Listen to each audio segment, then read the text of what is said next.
Greetings, fellow armchair Imagineers. Tiki here. And Blue Dragon 5. And Santa Claus. And Jacob Whale. And tonight, we're talking Mr. Banks. That's right, folks. We are back for one third and final time to do a recap of all the announcements and presentations at the D23 2017 event. Now, there's going to be even more coverage of D23 because, you know, it's not like 4 videos is enough, including the one very silly parody video that Monkey and I did. You know, we're going to have Monkey on sometime early next week to talk about his experience. He was there today, but he, you know, needless to say, he's a bit tired out because he was up at 5 a.m. in line. So Monkey will join me sometime next week, hopefully like Monday or Tuesday, to give his trip report, full on, you know, everything he saw, everything he experienced. He met Jim Cummings, guys. Yeah. I can tease that much. I can tease that he met Jim Cummings, so we'll see how that goes. I heard that he was in line for the Scrooge McDuck Money Vault. I don't know if he ever got to do the Scrooge McDuck Money Vault, so lots of questions there. Anyways, guys, what we're going to be doing here today is basically going over all the news. Dragon, oh my God, Dragon, you missed a lot yesterday, so of course we need to have you on to kind of cover the bombshells that were dropped yesterday in terms of the park news and the live action news. And we're also going to go over some of the stuff from day one, kind of give our thoughts on it now that a bit of time has passed. But importantly, folks, we're here to, of course, because the day one and day two podcasts were mostly just about the news and announcements, we figured that on the wrap-up podcast, we could take some time to honor the Disney legends. Now, Whoopi Goldberg and Oprah Winfrey were both announced as Disney legends, folks, but we want to take the time, you know, because we don't want to cram in everything here. It's, you know, we kind of have to be economic, but we want to take the time to highlight 2 legends from 2 from Star Wars and 2 from Marvel. So let's talk about, first and foremost, the late, great Carrie Fisher. Guys, I'm just getting, like, this is one of those celebrity deaths where it's hard to get over it. It really is. Like, every time I see footage of her in The Last Jedi or anything like that, I'm just like, oh my God, that woman was just so magnificent, and she's gone now. Oh, yeah. They had a really nice little, for all of them, especially Fisher, we have these great little video tributes and like a little highlight reel of their careers in a way, like to build the intro for them, and Fisher's was really good. Yeah, I remember then how Mark Hamill was like talking about her and talking about like his history with her, like, and how like if she was there, she would have flipped him off twice already. Yeah, that was great. That was great. So yeah, it was really nice. Is that well, unfortunately, her daughter Billie Lourd couldn't arrive. You know, she did write a letter. She wrote a letter. That was nice. Yeah. And Iger read the letter. Mm-hmm. And the thing that struck me that was in the letter is the whole that she dreamed of being a Disney princess, and it's so kind of nice that in the end she did become a Disney princess. That's kind of nice.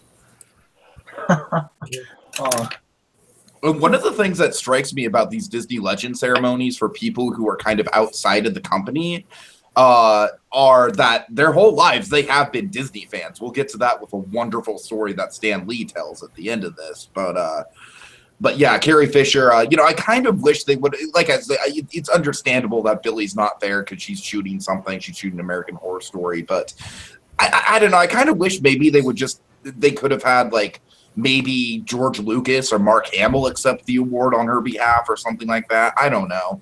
It kind of my only gripe is it kind of seemed a little like Bob Iger is not the most personable person to be talking about Carrie Fisher. I mean, I'm not saying that in a bad way. I'm just saying like it'd be nice to get someone on.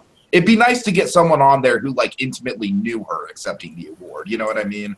You're right, but here's something that also might have been nice. It would have been nice if maybe Ray could have, you know, if yeah, that would have been nice Daisy Ridley. If Daisy Ridley could have gone, it's kind of like the old generation passing the torch. But importantly, kind of because she did have a scene with Carrie Fisher that was would have been kind of a nice little But it would have been nice. But I mean, I'm not saying like Bob Iger's a horrible person, and he, you know, obviously not. He did the best he could, and he was very nice about it, you know, and he was very well spoken. But I don't know. Okay, so Mark Hamill. Oh man, I love doing Mark Hamill.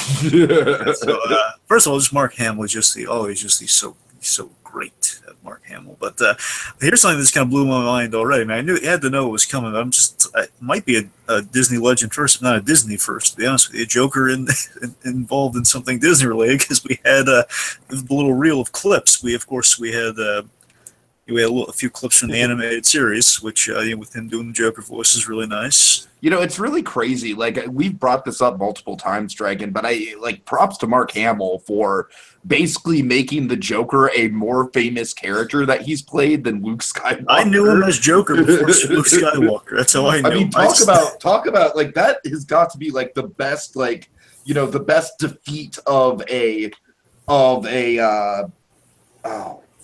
iconic character. No, what I'm trying to say is, God, I'm having a. He's like, words, Tiki, fish him. He's like locked into a role. Like, people only cast him for one role. What's the phrase for that? I'm so dumb. Typecasting. Oh my God, I'm so dumb, guys. I'm so sorry. I wanted to say stunt casting, but I knew that wasn't right. So yeah, Mark Hamill, he's a master of just transcending the typecasting. I'm so sorry, I'm embarrassed. We saw him in various other roles as well, and then we got to see through kind of the Disney, the Disney vein with the Howl's Moving Castle, some of the Miyazaki works. Mm-hmm. Mm-hmm.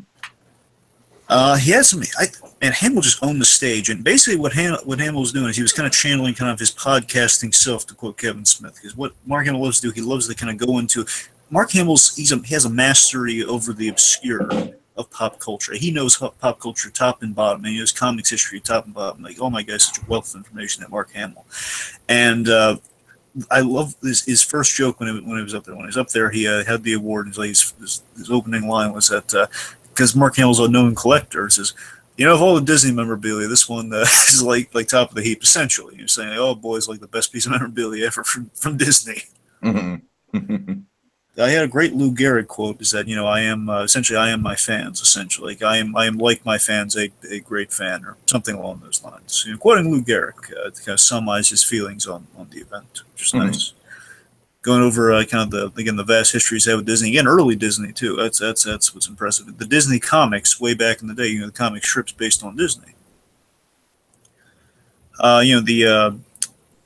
It was kind of cool to hear Mark Hamill speak of Star Tours, and here's something I didn't know. It's kind of blew my mind on stage, because I knew he had a son named Nathaniel, but I had no idea that his birth name was Elias. That was amazing. Oh yeah, right. Yeah.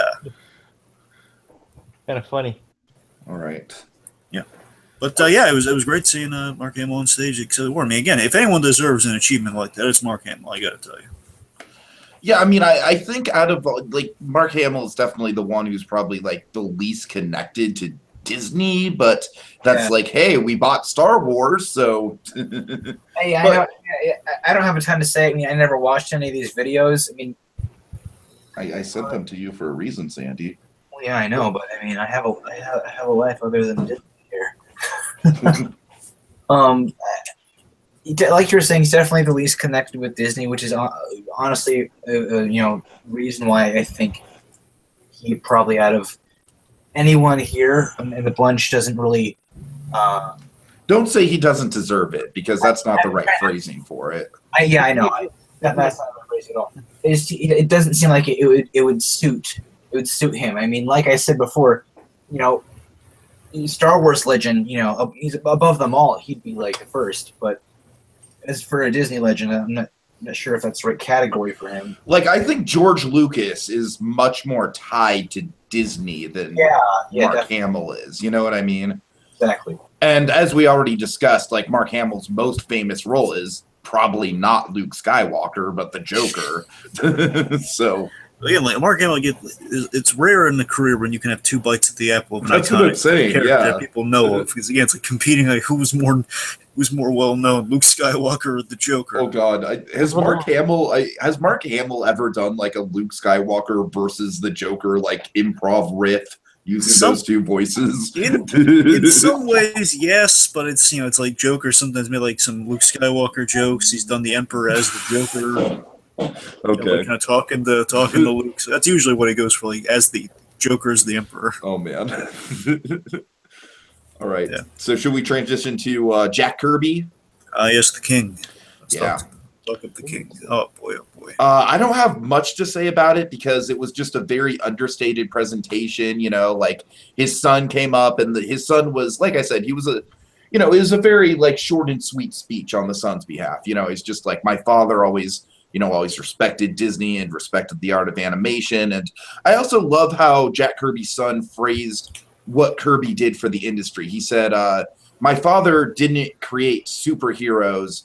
Or people of extraordinary, or you know, like super powered. Like basically, what Jack Kirby did was, I'm sorry, I'm kind of mixing words here, but basically, what Jack Kirby did was he created ordinary people who happen to have superpowers. Yes, and with that, what I really love in connection to that, what his son says, like we see it in the video itself, and like kind of the reel, is that Kirby is. I love that we actually had archival footage of Kirby. There's not a lot of it out there, but you know, again, it does exist. And I like the fact that we used it in there. And first of all, I love when it started. We heard the Captain America theme because again, Kirby predates Stan Lee because you know he created Captain America. He's a great Captain America, that dynamic style, which of course he has like always.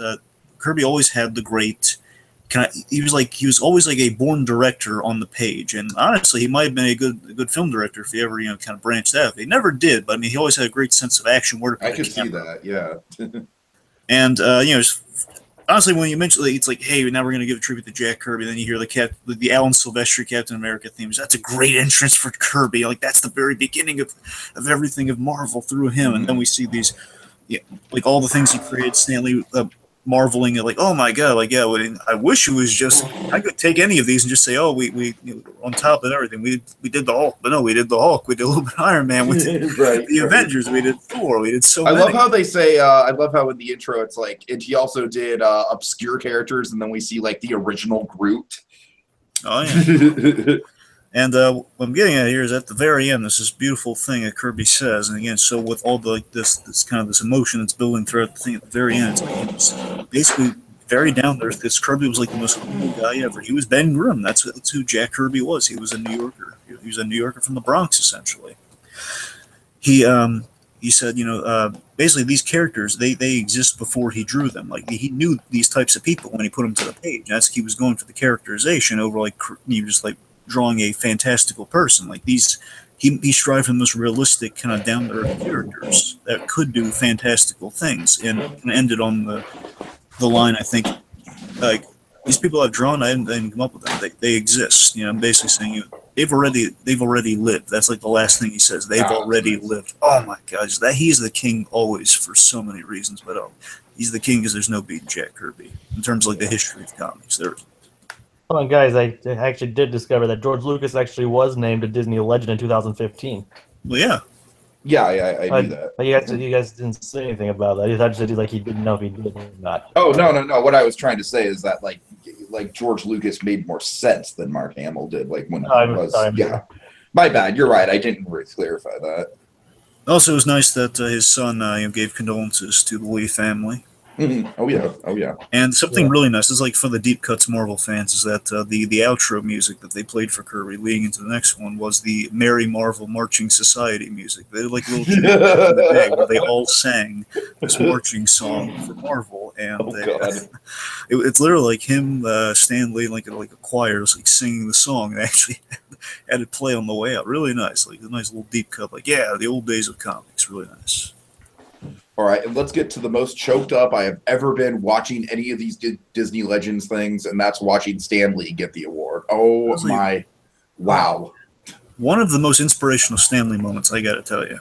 Yeah, Sandy, I'm sorry. This is the one you really should have watched out of all of them. Oh yeah, I did see some of it. Okay, good. What's really cool is that they actually get really good quality for the Jack Kirby and Stan Lee ones because those were put on the Marvel Entertainment channel. If you want to see like the best quality of these award, they show the reel, then they show the acceptance speech. So, yeah. Oh boy, it just again we have this fantastic little reel about Stan with various cameos worked in there. We have again the beginnings of Marvel. We have various characters. Not only this is impressive too. We got them from Fox and Sony as well. Wasn't just all Marvel Studios. Right, yeah. Fox, Sony, Marvel Studios, like and again, it's kind of it's like how we can kind of go a little bit outside Disney on these, because it shows that they're not above like promoting their own brand, but it's beyond like, hey, we're promoting our brand, we're promoting the guys we're talking about here, sort of vibe. And I think especially with Stan Lee, more so than Mark Hamill or even Carrie Fisher, we got the sense that Stan Lee was really connected to the company his whole career from an artistic point of view. Oh yeah, and what's also really nice is that I love that we worked. I don't know how last minute it was, or if it was there the whole time. I would like to think it was there the whole time. Is that we do work in? We have a little clip of Joan Lee, and basically we utilize her in the best, most honest way possible. And that they're cutting between the. Oh, this is so sweet too. They're cutting between the two of them. We cut between basically the origin of Marvel with Stan Lee, where we cut with Joan Lee mentioning her advice to Stan, and then Stan saying he then went on to create the Fantastic Four, and then the whole slew of Marvel characters that followed. The origin of the Marvel Universe with those two people. Mm-hmm. And just you see Stan, and again, bear in mind, folks, like I want to say first public appearance since Joan Lee passed away. I want to say a week has passed. So there's really not a lot of time has passed. It's like a week, maybe a little bit over a week. 10 days. Exactly. It's like not even like 2 weeks, just like 8 weeks and change. And oh boy, just Stanley's overcome with emotion. I don't want to say it's entirely because of that, but Stan's really looking. I'm really glad that Stanley was able to get this in such a down. I am too. So he's overcome with emotion, but also I think he's overcome emotion for the reasons he says, which is Jack Kirby being honored, because Jack Kirby famously that was the most touching thing of the whole ceremony for me. You got to remember, Jack Kirby was really kicked around the comics industry. That's why all the fans, all the people inspired by Jack Kirby always call him the king. Like within the industry, like the other artists and writers, they thought of him as the king. But he was always kind of like shortchanged in terms of payment and rights issues. And honestly, seeing his son accept the award suggests that maybe they sorted some stuff out with the Kirby family in terms of like royalties and stuff. I don't know, maybe not, but it was kind of nice to see him like kind of honor Jack Kirby. And I think Stan was truly touched by that. And of course, Stanley, back in the wartime days, he's always in interviews. He's always talked about a great respect he's had for Walt Disney over the years. He's always looked at Walt Disney. And Tika, tell him the story. I mean, I wish I could have it word for word, but basically the story was, I always loved reading, and I would buy these little paperback books, these little cheap books, and then one day I saw a book at the bookstore. Oh, yeah, that's beautiful. That was past. It was past what I could afford. It was what you would call a coffee table book, The Art of Walt Disney. And I have so many of these art of books. It's really got me. Yeah, I know. And from the moment I saw that book, I knew I had to have it, because back in the day, Walt Disney to me wasn't just a man. He was something to strive for. He was an inspiration. So I saved, and I saved, and I saved, and after a couple months, I bought The Art of Walt Disney. I just love how proud he is when he says that.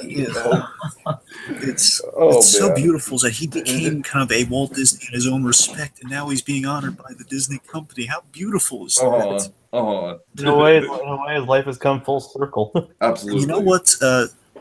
In the Pixar story, in the documentary of the Pixar story, John Lasseter always remarks that there was a art like How to Draw the Disney Way or something. One of those books. It wasn't the coffee table book Stanley's done. That was a like Disney how to or art of book. And I just love the kind of gateway for these Disney-esque figures is through these Disney books. I think it's amazing. Wow, God, it was just so inspiring to see Stan again. He's being caught in the emotion of that story. He's going over affording that book when he had like pennies at the time. Building up the money to buy that book, and the pride of which he says it. It's the most inspiring. Yeah, absolutely. One of the most inspiring Stan moments there when he's we know he's made it. We don't need proof that he's made it, but it's such a great little right. He probably needs it most, and it's a really sweet thing for Stanley. It really is. Well said. All right, so let's recap a couple things we went over on the infamous first night of these recaps. I'm still not thrilled with The Incredibles 2, but I've learned to live with it over the past couple days. I'm like, yeah, we'll see where it goes. Like, I'm begrudgingly to the point of we'll see where it goes at this point. All right, that's about the best you guys are going to get So reportedly, here's some stuff we didn't talk about in Incredibles 2 because, believe it or not, we got sidetracked. With the Incredibles 2, there was a Jack and Bob scene. And here's a few details I learned just looking into Incredibles 2. We didn't go over again, sidetracked. So a few answers to because kind of we're going with the Incredibles that we are following kind of the fantastical and the mundane concept that we have with the Incredibles, which is always great. In that their house was destroyed at the end of the Incredibles, and now they have a new house with kind of like a super lair built into it, which is kind of cool. Them embracing their superhero lives. That's nice. Yeah. And the idea, I think, is that Bob's going to have to. It's not exactly child friendly in terms of like the super lair. So Bob's so basically, the premise of this movie, like you guys know how I really wanted Bob as the father of the bride. Yeah, we know. Well, now we're getting Bob as Mr. Mom. Which is kind of cool. You know what? When you phrase it like that, it makes me feel better about the whole situation, in all honesty.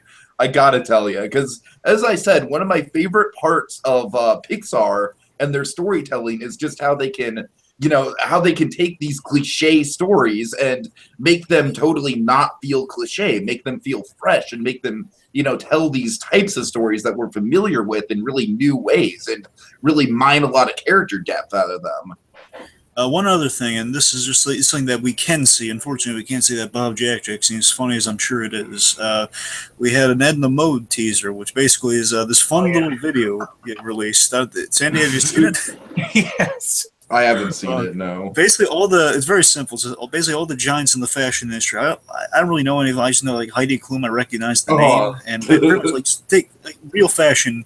We cut the live action fashion icons. We cut to clips of Edna from The Incredibles, and basically it's like they're saying, "Oh, Edna is our inspiration." We love her. She's the epitome of competition in the fashion world. They're really it's like a mini testimonial to Edna Mode. It's great. Nice. All right, Wreck-It Ralph 2, Ralph Breaks the Internet. I think the title is very appropriate because I think this announcement broke the internet to a certain extent. Because I hear so many divided opinions on this. Yeah, the main revelation is that we have the Oh My Disney reveal. And that Oh My Disney, the website, essentially will be Ralph's gateway into crossing over with other Disney characters. Mm-hmm. It's pretty awesome. I think the reason for the debate is just it's a question of how much it's going to be used because Wreck-It Ralph in the first movie there's always a question of underutilizing their vast universe. At the same time, you don't want to become too Disney versus too Disney over the video games. That's kind of they got to strike a good balance, and hopefully they'll do that with this. So my Disney. I think the concern is that basically the whole movie is going to be like a Who Framed Roger Rabbit style, which on its own sounds like a cool idea. Like I said, if they did it in kind of the same vein as that Nicktoons movie that's coming out, maybe. I don't know. I haven't heard any updates on that in a while, so I don't know how far into development that is. But it was canceled. It was really. Yeah, they're making the new Arnold movies and Invaders and stuff. So that's kind of what they decided to go. I've seen some stuff of that Hey Arnold movie. It's looking good. Well, maybe one day they'll revive that idea because I do think it's a good idea. But that's what I'm saying, though. Just like they're just testing the grounds first before they make a full-blown movie out of it. Yeah. Jacob, I literally feel like this is testing the waters for Disney Princess Adventures. Oh God. Which honestly I would watch the hell out of. All right, I would. I don't care. I'm a grown ass man. I would watch the hell out of a Disney Princess team up movie. All right, that would be awesome to me. Well, I guess it depends on how you do it. Really. Mulan could be Black Widow. Oh God. I know, not technically a princess. I'm just saying if they wanted to. It doesn't have to be a superhero thing. No. That's the thing. I don't want it to be a superhero thing. I just want it to be a team-up movie. Yeah, it's just them meeting each other, not necessarily them fighting crime. Yeah, just using the Avengers as a way to make it sound familiar. Right. I still just chuckle to myself every time I think of C-3PO as the handler for the princesses. We're getting a CD right now. The next step is making a Mickey Mouse movie. Oh, Well, again, that was slated. I mean, the Mickey Mouse movie's still in development, from what I heard. Sandy, I remember you brought that up to do in direct years, and we never did, but we should totally revive that idea to like hypothesize about that. And I'm still convinced that they're gonna. The reason it's still in development is because they're gonna try to do the Paperman style for it. Okay, well, let's put a pin on Mickey for now. All right, let's see. So I'll be right back to the Oh My Disney River, of course, really good. Depends what the balance is. You're right. The C-3PO, the Princess Hamlet, does sound hysterically awesome. The thing that we were very really high on was the untitled Pixar film. I have one bit of information about that. What do you got? Okay, basically the premise, from what I understand, is that this is a universe where the fantasy stuff, like the King Arthur and all that, like happened, and it's a part of the reality. So it's kind of like the Good Dinosaur, how with the Good Dinosaur, dinosaurs just never got killed off. It's sort of like an alternate history, you know what I mean? Where like the fantasy elements are just all right. Yeah. And so I think basically the general idea for me then is that, like, I'm guessing that dragons were accepted as part of reality, but they're like dinosaurs now. They're extinct, and the kid's going to find one or something. I don't know. I mean, that sounds a little How to Train Your Dragons-esque to me, but I'm just kind of spitballing here based on the very, very loose story idea that we have with the concept. You know, like I said, it's basically like the fantasy and the dragons and everything. I'm not sure if the fantasy elements are still in this world or not, but it sounds to me like they're more going in the direction where the fantasy and the dragons and everything like that are kind of part of the history of this world, not necessarily the current state of this world. Well, I don't know. My guess is that just being suburban is that it's what if we kept like kind of all the fantasy elements and we basically society grew to a suburban neighborhood, but I'm not saying it's gonna be like updated modern technology necessarily, but I'm saying like what if medieval stuff logically, medieval into the fantasy stuff just kind of stuck around. Right, yeah, that could be a suburban kind of mundane. I think could bear a lot of fruit. It could be interesting. Again, maybe the hunt for a dragon could be your kind of Stranger Things incident within kind of the suburban fantasy setting. Again, operating off very little here, folks, so just bear with us. Yeah, but even though we are operating off very little, I think we can agree that the untitled suburban fantasy film is the most exciting thing to come out of the animation panel. And I really like Dan Scanlon's work, so I'm looking forward to it. Yeah. Okay, so I have a detail about the other one. I'm sorry, go ahead. Toy Story 4. So Josh Cooley directing it. That's kind of the big shake that people have been talking about. We have a new detail that does. It sounds really interesting. So Josh Cooley's directing. Of course, he's directed a few short films, including he's worked on Inside Out, his story arcs in various Pixar films. He directed the Riley's First Date short. The revelation is that Toy Story 4 will be a road trip, reportedly. Oh, okay. And my guess, I like that. Wow. If I were to interpret a possible plot, I would. It sounds kind of like Toy Story of Terror, but like a movie. You know what I mean? Like Bonnie traveling around, going from hotel to hotel.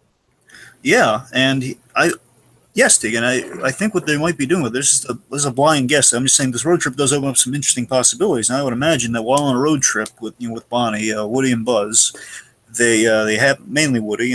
He somehow catches a glimpse of Bo Peep somehow, and then he's kind of like on a journey within this road trip. If maybe we'll have some flashbacks to how they lost Bo Peep, perhaps, but mainly again we'll see the pursuit of Bo Peep on this road trip. That'd be a guess. That's what I'm guessing based on this. Again, I've heard that. I'm pretty sure this is official that he teased it. That's the thing. You know how serious he was about it, because he said it'll be. He mentioned a road trip and whatever he teased. People can look at the quote somewhere, but Josh Cooley said like I really can't tell you guys anything, but then he like teased road trip. Nice. It'd be great to bring Bo Peep back. I'd like that. Yeah, Mr. from Toy Story 3. I hope one of the locations they go to is the dinosaurs that Riley and her parents visited in Inside Out. Oh, that'd be neat, and it could also be a settlement to Good Dinosaurs. Exactly. It'd be like all tying the Pixar stuff together. Honestly, what it could also be with this road trip detail. One last thing to factor into it, if not like a road trip pursuit, it could be that I'm saying they'll probably still factor in it, but I'm saying what if the point of Genesis was that Bo Peep was lost? We don't know exactly what happened to Bo Peep. What if she was lost on a road trip? Yeah, because that's the Which thing. happens It's to like toys. It's another like for logical. all the ways that you could lose a toy in this franchise, I don't really think we've explored the idea of losing a toy on vacation before. Exactly. Again, it makes so much sense as kind of a facet of toys, and we've kind of teased something a little bit like that with Toy Story of Terror with the Sleepwell Motel. It's just kind of at a motel. Wouldn't it be great if Bonnie and her mom went to Disneyland and they got lost at Disneyland? Yeah. Okay. That actually kind of reminds me that one of the rumored plots for the Teacher's Pet movie was going to be a road trip to Disney World. They probably got that. I'm saying that would be the entire movie, just a section. Yeah, I don't know. It's just like with Wreck-It Ralph 2. I don't want Disney to just go into this super corporate. Yeah. Like with Wreck-It Ralph 2, it might work because it's going to be very meta, but Yeah, it's true. Yeah, you make a good point. And the whole Disney princess thing is just a cameo anyway. Can I just lay out one possibility that I want to see here? I want to see them go to a big city and visit a pizza planet, but it's like a way bigger version of the pizza planet that we saw in Toy Story 1. Oh, so it's like a New York Disney store. Yeah, exactly. That'd be cool. Right? Like a huge pizza planet. It could be the original Pizza Planet. Like it's a 2-story deal. Uh-huh. Uh-huh. It could be like the original Pizza Planet. Right. That would be interesting because again, we did go to Pizza Planet in the first one. It's been a long time since we've ever been. It'd be great inside. to get some more backstory on Pizza Planet, man. Especially like, I hate to bring this up. I think it'd be more world building with Pizza Planet, but yeah. I guess so. But I mean, I'm sorry, I'm just taking like what Jacob's saying. Like, yeah, what if it was the first Pizza Planet? Like, what if we got like even just like little newspaper clippings on the manager's office or something like that? Like, I don't know. Well, you gotta remember Pizza Planet, and again, mainly I'm thinking Toy Story 2, but I'm also I guess I'm thinking a lot of the other tease that Cooley had was that, and he confirmed a line from the movie. Ooh, from the aliens. Didn't really quote that, Josh Cooley. That's what. Spoiler alert. I don't know how facetious he was being. He might have said that first confirmed thing. It might have been maybe the movie opens with "Ooh." I'd be interested. Okay. I don't know if he's doing that. That'd be interesting. Yeah. Okay. I mean, again, if you want to be serious about it, it could open with the rescue from Toy Story 3 if there's like a jumping off point. That'd be great. That'd be great to see the rescue from their perspective. Yeah, I could see that. I could see that. I don't know. Again, there's possibilities. Okay. Anyway, let's I think it's all. We can speak about Toy Story 4 all day. We need more details. What I'm curious about is how they're gonna deal with Mr. Potato Head.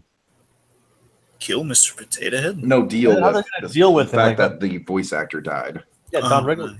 I mean, Jim Varney also died. Well, no, it's reported that they had his. I thought it was reported that they have his recordings already. Oh, really? Oh, wow. I thought that was recorded, but then again, it might be hope that I had. I can't quite recall. I could have sworn that there was an announcement that came out that they do have his lines recorded. Uh-huh. I mean, some sources say that he didn't record anything. Well, again, folks, unfortunately, so many of the greats are dying these days. Again, I might be thinking of Adam West possibly. So again, because Adam West, it's like, we do know for sure that's the Cape Crusaders. That's the sad fact that we would confuse that. It's kind of hard to track that sort of thing now because it's happening too often. And also, rest in peace, George Romero. Yes, and Martin Landau. Martin Landau. I know. Oh my God! I loved him. I loved him in Ed Wood. He was so good. In Ed Wood. Ed Wood is his defining performance. Oh God, he was so good in that movie, and he was good in The Majestic too. If you've ever seen it. Anyway, we're getting off to the top of a tragedy. I didn't even hear about Landau. Oh, I know, it's terrible. Anyway. Okay, so Star Wars. So you like Star Wars? Like Star Wars? Yeah, I do. ATSTs.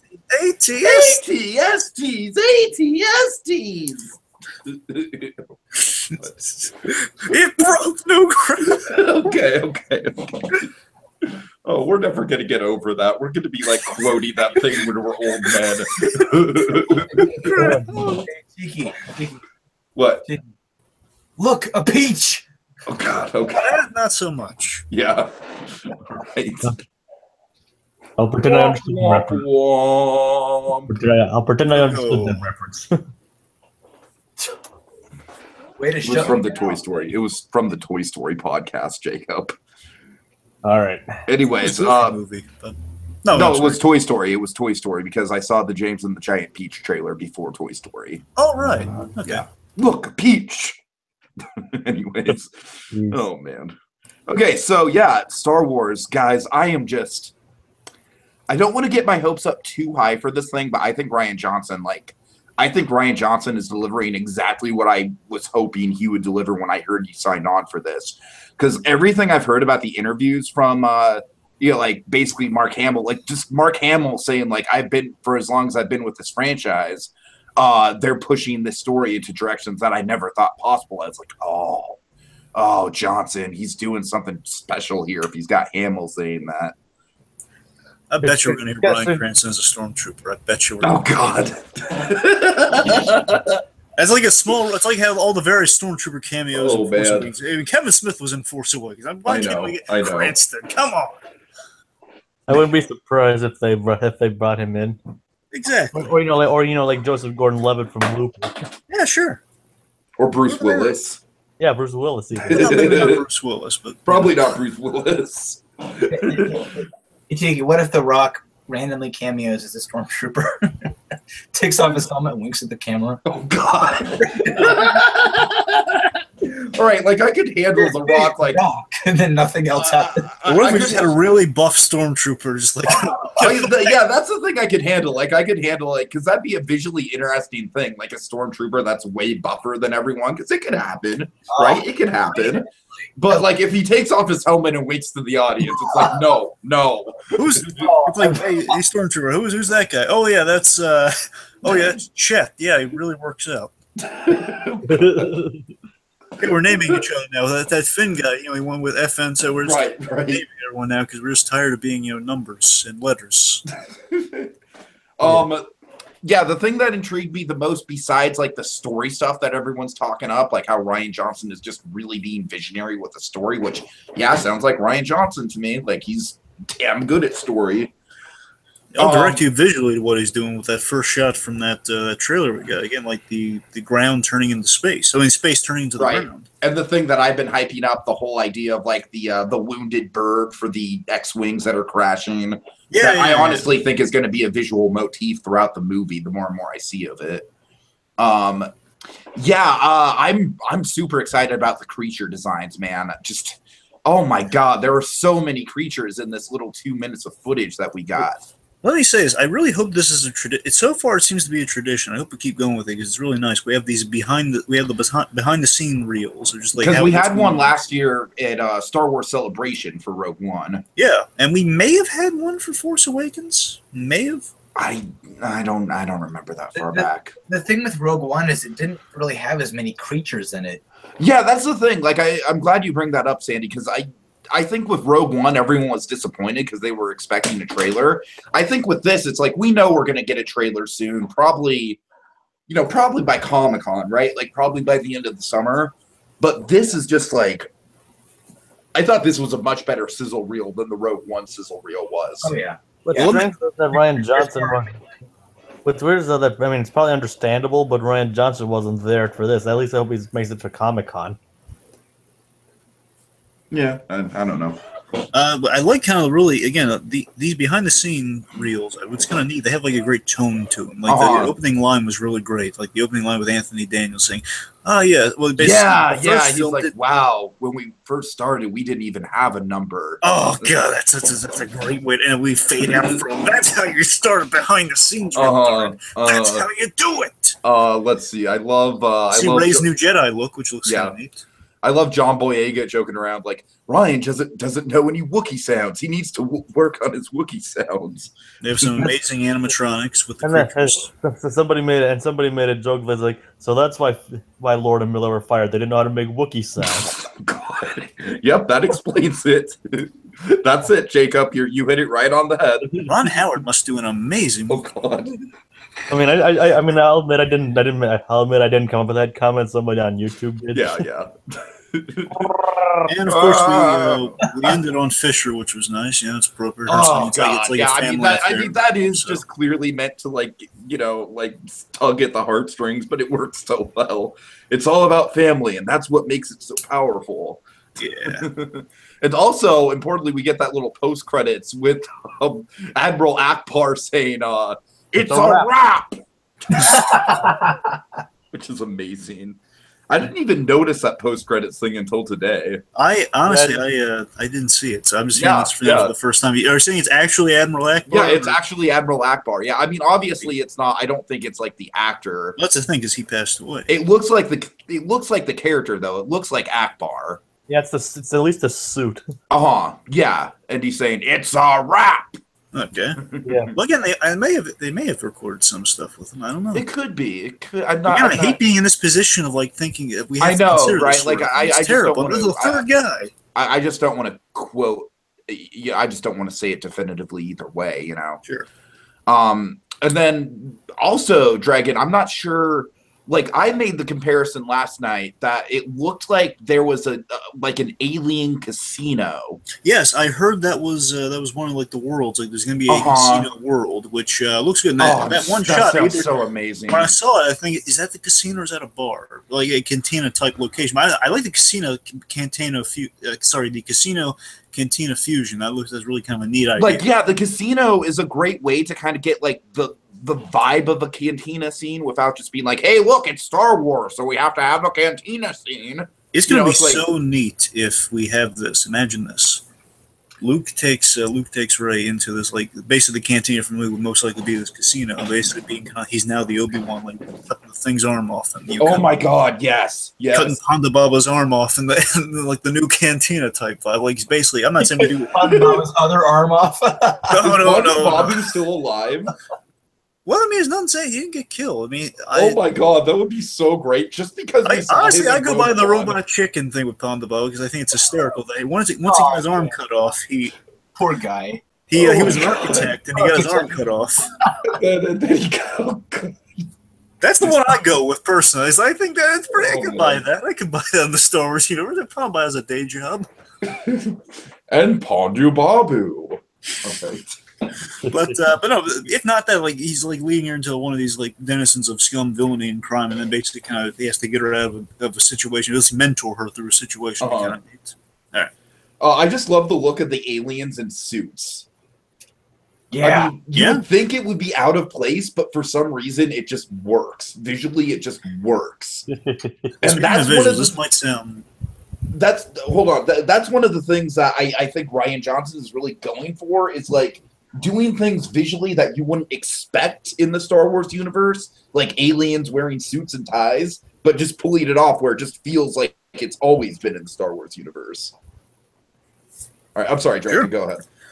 Well, speaking of visuals, this is it sounds really simple, but it just looked really cool. Maybe because again, you're so hyped up seeing some of the things they're shooting here, but C-3PO with the light up eyes and darkness looks really cool.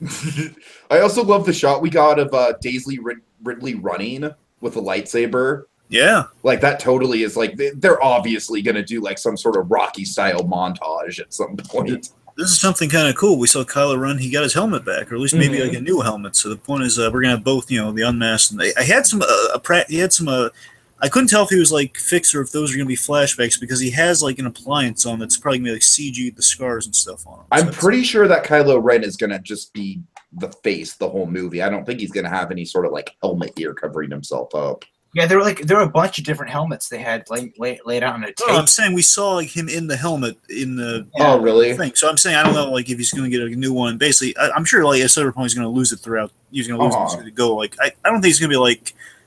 Honestly, yeah, kind of like Force Awakens, but earlier in the movie, where once he takes off the helmet, he's not going to put it back on for the rest of the movie, essentially. Except in the first trailer, it showed that his helmet was completely shattered. Yeah. So I'm thinking a new helmet. That's the only way I can explain. Unless it's a flashback, which would I be. mean, I think we might get a new helmet, but we'll see more of his face. Like his face won't be completely covered up like it was last time. That's what I'm thinking. Yeah, I mean, we're going to ditch the helmet early on, is what I'm saying. But I mean, it won't last throughout the thing. I mean, he's gonna be again with all the scars, you got to show those scars off. So you're gonna, That's what I'm saying. That's what I'm saying. Yeah, They'll probably have a dramatic like a scar reveal, like his scars have gotten worse than something. I'm sure they will. Yeah, and it's just going to be interesting, right? Because like I was not a fan of the way that they did the face reveal in the first movie, where it's like, oh, I mean, I think at least he should have had some helmet hair, right? Like I don't mind the fact that he's like a boyishly attractive guy. It's just his hair looked too perfect when he took off that helmet. That was the thing that bothered me. But I think you could retroactively fix that by making more of an emphasis on Kylo Ren's face throughout the movie, like making his face a visual motif as it gets more and more scarred up, and as his face starts to look, and and Kylo Ren gets more and more into the dark side, which just affects him more and more. I don't know. I think you could do some pretty cool visual stuff. I'll bet you, like the third act or the end of Act 2, then he's going to go like the glowing yellow eyes and stuff. That's what I'm saying. That's what I'm saying. So I think that could retroactively fix the problem I had, and also, almost kind of like make it a really cool visual idea in The Force Awakens to see him look so, so for lack of a better word, so much like a pretty boy when he first takes off his mask. Oh, I can imagine a really cool scene where, like, let's say at the end of Act 2, he has like that going on. And then he has a scene with Leia, and Leia's just horrified by what her son's become. Oh, yes. How great could that be? Oh, God. All right. So, yeah, it's clear we like Star Wars. So, Star Wars. Star Wars. So you like Star Wars? Star Wars. Okay, I have a question that I'm genuinely curious about. So, do you guys like A Wrinkle in Time? Yeah. That's kind of how I feel as well. It looks has some good shots in it. Looks interesting. I like the looks of the trailer and the director's work. So, well, I don't like I've seen some of the directors now. Again, she did 13th on Ooh. Which I'm much. It was so funny. Just recently, I was watching OJ Made in America. It's like, man, this is so much better than 13th. You were so relieved when that won over 13. I was so worried 13th was going to I know. I've seen that thing. That thing is just that's so uninteresting. OJ Made in America is all right, Greg, let's not get political with this, all right? But I'm just saying that one movie better than the other. That's all I'm saying. Jacob. I think she also did Selma. Oh, she did? Yeah, she directed Selma. Oh, that's cool. I've not seen Selma. That kind of fills my confidence in her a little bit more on this. Okay. Oh yeah, we have Jennifer Lee writing. That was the main thing I was kind of raising my eyebrow. Like, okay, we're adapting a novel, and she's gonna be writing on it. That's kind of cool. Yeah. It's funny. Like, this is one of the books that like when you're in school and different classes read different books. Yep. Like, you'll hear your class. Like, I remember when I was in high school, one of my classes read The Great Gatsby, but I wasn't in a class that read The Great Gatsby, so I read The Great Gatsby on my own. Yeah, A Wrinkle of Time was like that for me. Like, there were several classes in my elementary school that had read Wrinkle in Time, but I wasn't ever in one of the classes. And instead, I got stuck with shit like Bridge to Terabithia, which is a good book, but traumatizing as hell. Anyways. Oh, yeah. Or like shit like Where the Red Fern Grows, where both the dogs die at the end. Spoiler alert. Just the most tragic shit. I don't know. As I don't know if any of my other classmates read, any of my other team, my classrooms read Wrinkle in Time. I know it was like something you could read, but I don't think it was ever a requirement. We did read Bridge to Terabithia, though. Right, like Where the Red Fern Grows. Yeah, let's read about a child who falls on his own axe, and then read about dogs dying. Yeah, Where the Red Fern Grows was not a fun children's book at all. As someone who's walked the Gatsby path, I gotta tell you, I avoid all of those sad stories. Dude, The Great Gatsby, how good is The Great Gatsby book? That's good. Anyways, so yeah, like I said, like I have zero connection to any of this. Like, I knew about the books as a kid, and when I see this trailer, I am just like, this all looks 100% foreign to me. I think the music choice was good, and it was very eerie. It just reminds me of X-Men Apocalypse, though. I mean, it's not the fault of the trailer, but it's just kind of like that's in my mind. I mean, sure, a good song though. Yeah. Again, it's really I'm going on this tag because I have no idea what the source material is. Honestly, the trailer doesn't really communicate anything what the story's about. Just okay, no, that's the Chris thing. Pine's scientist father, sci-fi eeriness, and Oprah. Yeah. I'm just honestly glad they didn't use the Marilyn Manson version of the song. Oh God. Yeah, I mean, I gotta tell you, I'm not really stoked for this thing. I might skip it in theaters unless it gets really good reviews. I have no interest in that at all. So. Yeah, exactly. Okay, but you know what I do have interest in?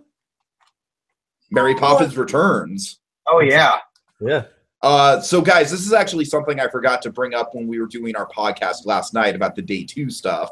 I don't have many details about this, but what I do know is they did show what amounted to a teaser trailer. Basically, it's the teaser trailer starts with a shot of Emily Blunt like coming down from the clouds on the umbrella, which can't wait. Apparently there's like they show credits in like the same style as like the 1960s Disney movie credits. Yeah, I Where saw. it's like you know, like the letters over a matte painting. Oh, that's cool. Yeah, so Emily there's a Blunt's clip like- on. Emily Blunt's a great choice for Mary Poppins. Mm-hmm. I mean, even Julie Andrews seems to think so. Oh, And yeah. I'm so thrilled that Dick Van Dyke is coming back. However, I don't think he's playing Bert. No, he's not. I He's wouldn't expect him to. I'm just like, coming back just so we can see him on screen with, that same kind of.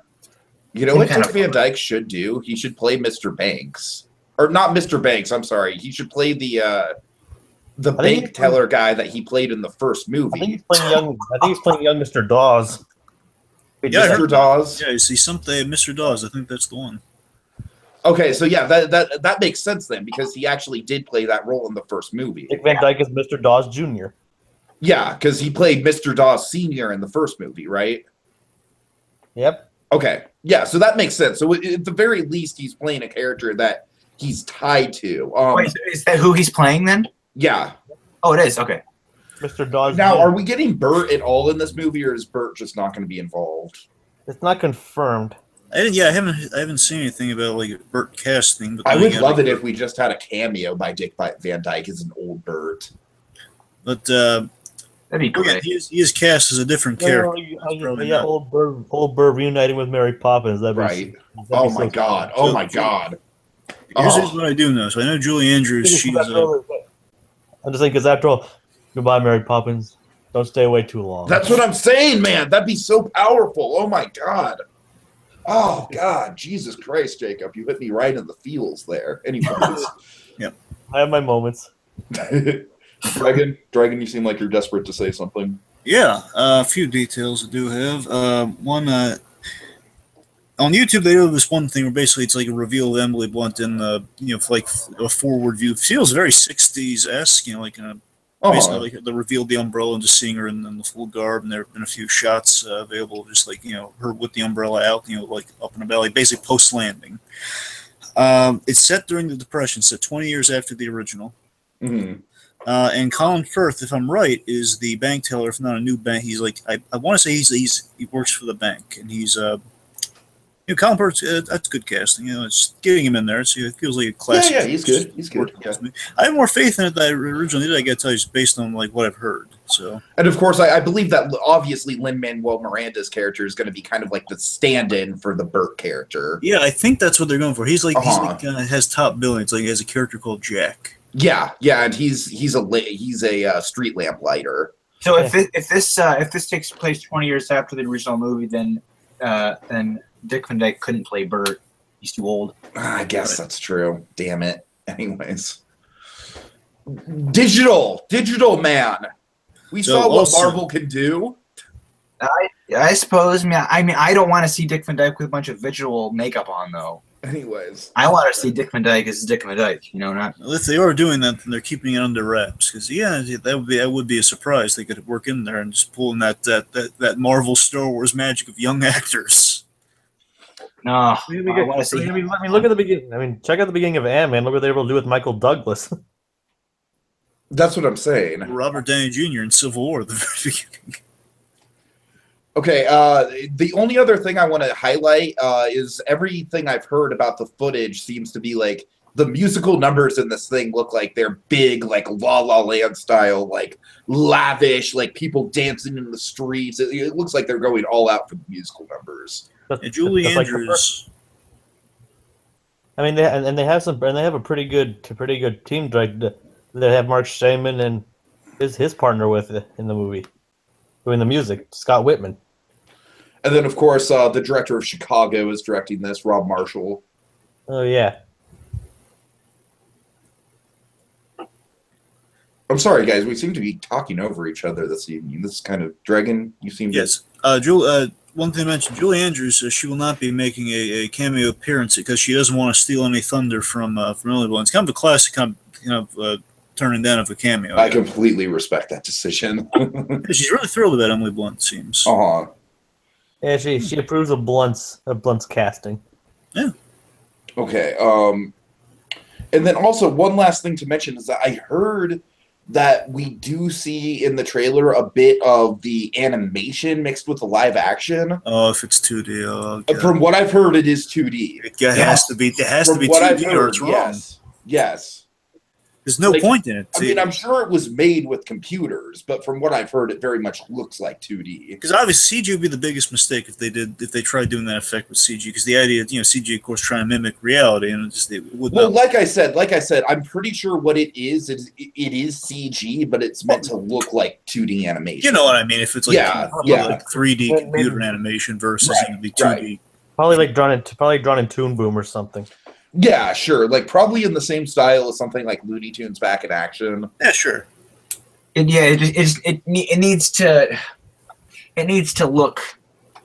And I guess it needs to look like the original. I mean, I feel that it needs to have those that I don't want to say like pencil sketchy look because it really doesn't have that. You know what I'm talking about? Just it needs to have the hand drawn feel to it. Sure. They had a really good transition. But we can't use it because we got to talk about something else before we get to that. Okay. So Aladdin then? Yeah. All right. So they cast a couple of relatively unknowns for the roles of Aladdin and Jasmine. Well, 2/3, yeah. Specifically Aladdin is a guy who I don't think has any screen credits. I looked at him though. He looks. I buy him as Aladdin. I'm looking at him. I don't know. I think it's a smart I think it's a smart decision to have an unknown as Aladdin, of course. Oh, of He's course. been on the Disney Channel I read and a few other things. And then the actress playing Jasmine, she's been in a couple small TV shows, but she's almost as unknown as Aladdin is. I mean, I think it's nice. It's like they're trusting these smaller names with these characters that everybody loves, and it's like shows that like as long as if they feel the part, why not? Yeah, I mean, again, it's like it's the Superman casting. They want the unknown, someone who can kind of embody the role. It's always kind of the smart path to go if you're like bringing in an iconic character. That worked out really well with Mowgli in the Jungle Book. Exactly. Yeah. So it's a smart move. And I understand this move that we're getting a big name star for the genie. I get that. You're not happy with it though, are you? Basically this explains the dispelled rumors of Will Smith and Dumbo. Absolutely. Yes. So Will Smith as the genie. I could see it, but I'm saying I'm very surprised. Honestly, they didn't go with the instant obvious move to go to The Rock. Tiki and I are really pulling this ridiculously for the Jonathan Banks as the genie. Yeah, but I knew that was never going to happen. I'm saying that was for a different type of genie. That was like going for right, like a reinvention. Yeah, I'm just gonna come out and say, you know what I love to see the genie? Who? Michael Keaton. Oh, that'd be good. My God. Yeah. Oh, that's great. I never thought of that before. And he could kind of do a little bit of like a lighter Beetlejuice with it. Oh my God, exactly. yes. Oh, that'd be great. I would love that. That would be wonderful. Because I know what they're doing with Will Smith is they're not actually going to have Will Smith. They're going to have his voice, but I think like Will Keaton as like Will Keaton in the flesh. Will Keaton. What do I say now? You said the unholy love child of Michael Keaton. Will Keaton. Michael Keaton. Yeah, of course, CG and stuff, but I think that'd be great. I'm with you. I love that casting choice, and that's what I'm saying. Like, be kind of something a little bit. I think a little bit more well-found. Will Smith just feels like a star power casting. I mean, I know we're going for a little bit of that, but it just feels like, hey, he was.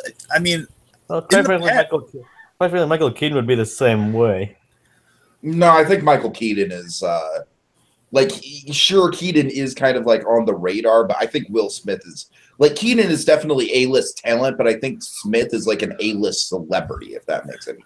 It almost feels like with Will Smith, we need to channel like an era of Will Smith, where Michael Keaton, honestly, like, has never really lost in the sense. Like Will Smith is kind of. I mean, to be fair, Men in Black 3 kind of brought back kind of. He never really has changed the Jay character in the Men in Black franchise. He's always been kind of like the same characterization. And which is kind of classic Will Smith. So he's able to keep classic Will Smith alive, but it's been a while since we've kind of seen classic Will Smith. So I don't know. Yeah, I trust in Will Smith, and I'm not going to totally diss the idea, but you know, it doesn't kill the movie or anything. It's just like it's surprised by it. That's all. I mean, it's kind of an unorthodox casting choice, but we'll see how it goes. I mean, I get why they chose. They're going for kind of like the silly. As I said last night, though, I think it's a much better casting decision than Johnson would have been. Because I think if they cast Dwayne Johnson as the genie, then Disney would just seriously run the risk of just like if they cast Dwayne Johnson as the genie, then that would like he'd be playing Maui again. He would, you know exactly. what I mean? Like that. It's you know so. Plus the fact that he's been so much lately. And he's not really had the best career trajectory in the last year or so because Baywatch bombed, and people aren't really looking forward to Jumanji. So they're really not looking forward to Jumanji. Right. So, you know. Anyways, I mean, yeah. Again, Will Smith, he could do good with it. He's want a little bit more evidence of it. As I said, I think you know what I think Will Smith could do, Dragon, is that I do think that Will Smith could bring some of that like cynicism that we want from this version of the genie, you know, because that's the thing. I think it'd be a huge mistake if this genie was like the improv-y, like jokes a mile a minute style genie that Robin Williams was. That'd be a huge mistake. You can't obviously that. And like, part of me feels like if they did The Rock, they might have tried for that, which makes the Will Smith feel a little bit of a better casting choice, I guess. Yeah, because I think with the Will Smith thing, the humor is going to come less from like all the mile a minute jokes and more from just Will Smith's natural charisma. Yeah, but I do think from roles like Hancock and I Am Legend, Will Smith is also really good at, you know, at kind of showing an emotional kind of like troubled side of himself at the same time. So I don't know. I think the more I think about it, the more I'm kind of on board with it. Here's the scene for me. It's going to really shape like how good a genie he could be. If they do the scene just right. If they do the scene where he talks about wanting to be free as a genie, that's the big scene with the genie. Even with Ron Williams, as great and flamboyant as he was with the genie, he has that really great moment where he's like saying, you know, well, what would you wish for? And he says, me. No one's ever. It's been that like thousands of years. No one's ever asked me that, you know, just to be freedom, you know, to be free. Phenomenal cosmic power, to be living space. So the sad dimension to the genie is like a really human moment in the midst of all this comedy that kind of shrugs off. You can capture that moment, then you have a good genie on your hands. We don't know what this character is going to look like, do we? No idea, really. The real questions, are they going to go blue or not? That's the real question. Another thing is, like, is it going to be a musical or is it going to be like I'm sure it will be. I'd imagine a musical, but I don't know. I think there's a possibility it won't be. Oh yeah. I think Aladdin's the type of movie that would. I think Aladdin's the type of movie that doesn't need to be a musical because there's so much action and adventure in Aladdin. Yeah, sure. I mean, it would be an interesting kind of new take on it without being a musical. Because again, Aladdin's such an iconic film in so many respects. That's kind of the balance I really need to examine with these adaptations. I think that's the failure of Beauty and the Beast. The failure of Beauty and the Beast was the fact that I honestly think the original are you? I honestly think Beauty and the Beast is kind of like this decade's like Psycho remake. It just feels pointless, and like Beauty and the Beast is my least favorite movie of the year for that reason. So, anyways, okay. Speaking of remakes, yeah, Dragon, if you want to just pretend that we were talking about Mary Poppins Returns. To use that transition? Sure. No, that was my. I just. That was your transition. Yeah. Oh, okay. I'm sorry. Well, I'm just saying I had the whole new one with the remake thing. I was just gonna use that instead of Right. Well, it doesn't matter. Except technically, Mary Poppins Returns is a sequel, not a remake. Well, I know. I had a different thing. I just changed it for this one. Okay, I'm sorry. I can't remember what it was now because we moved on.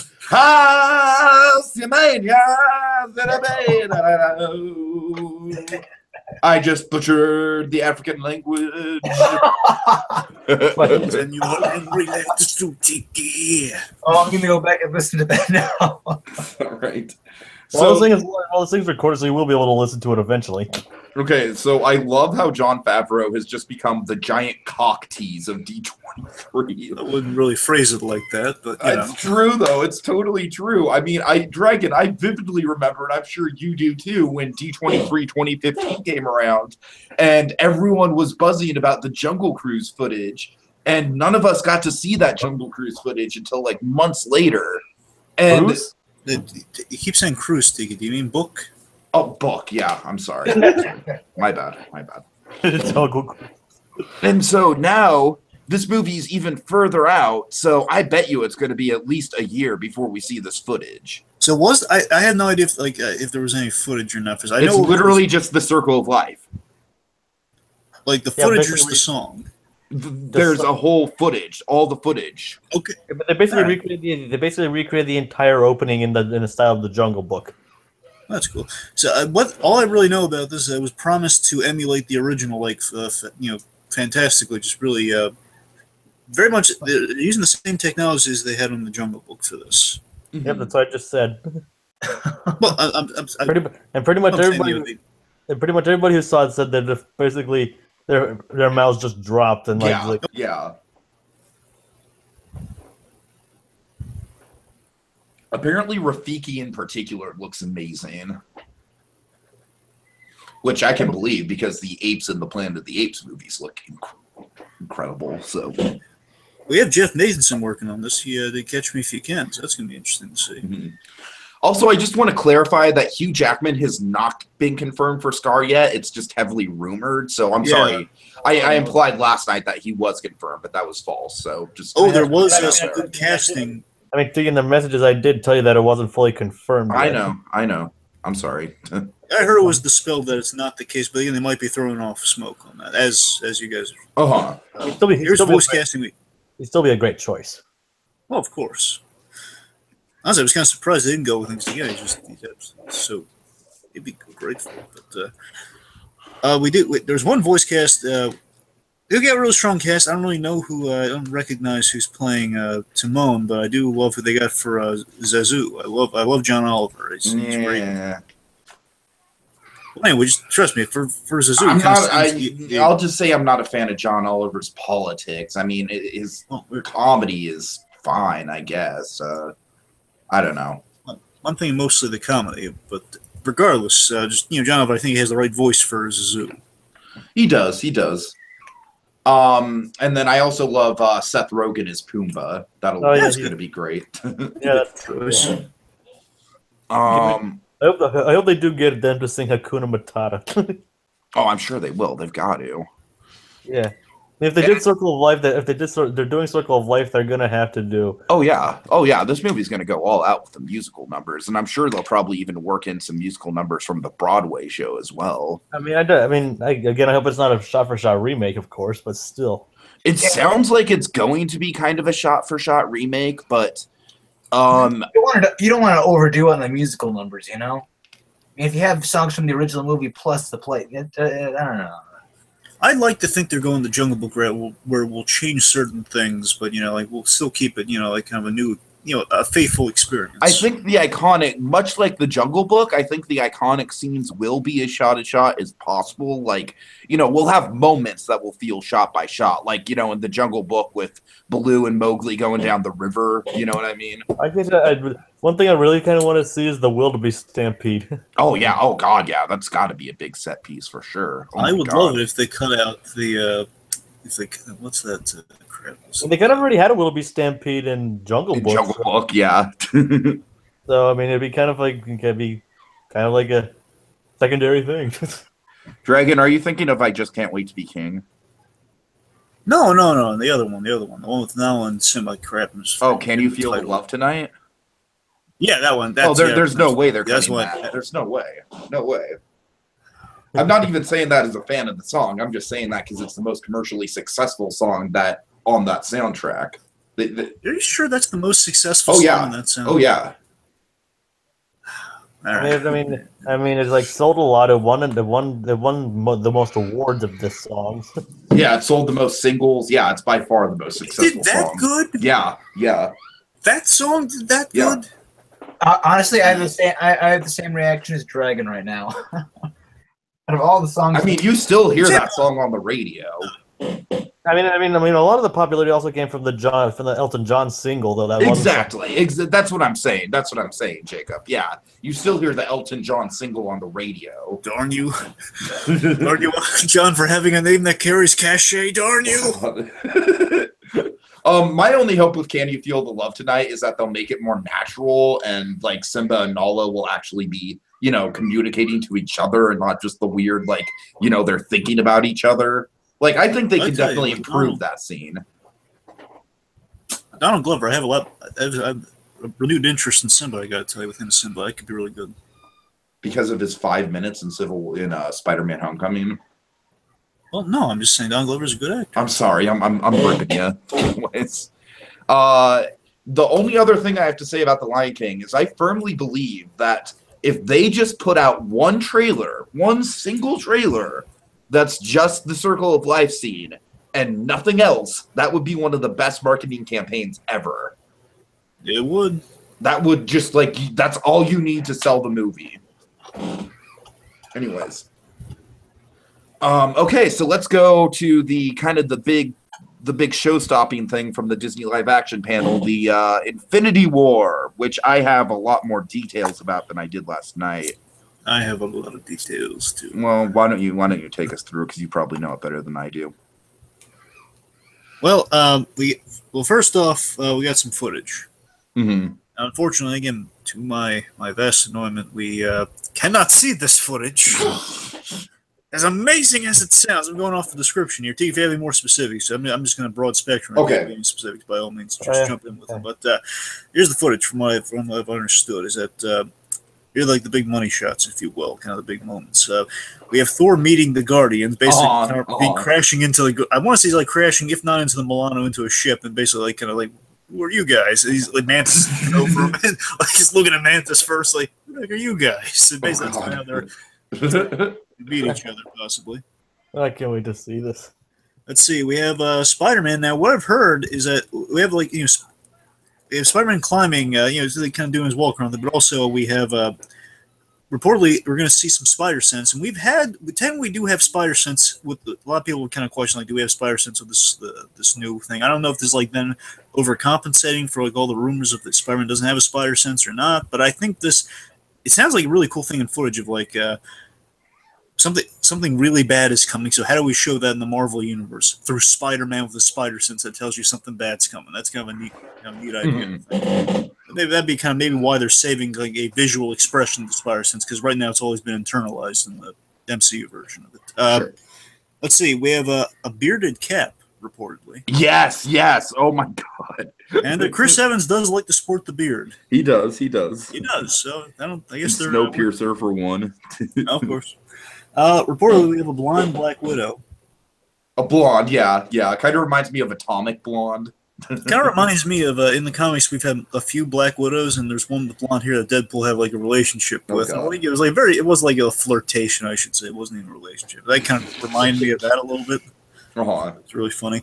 And we have two big money shots. One, Thanos throws a planet. Yes, a planet. Oh my God. I was reading about that. That sounds awesome. I'm imagining that you're right, Jay. That sounds insanely cool. And a part of me imagines like Peter would have a great line to that, saying, "Oh, my dad was a planet." Yes. Oh my God. That to me would be really funny. If he was like an offhanded line commenting on the planet thing, like, my dad was a planet. I wonder who would that go. Oh my God. I didn't even make that connection until now, Dragon. That's priceless. Great.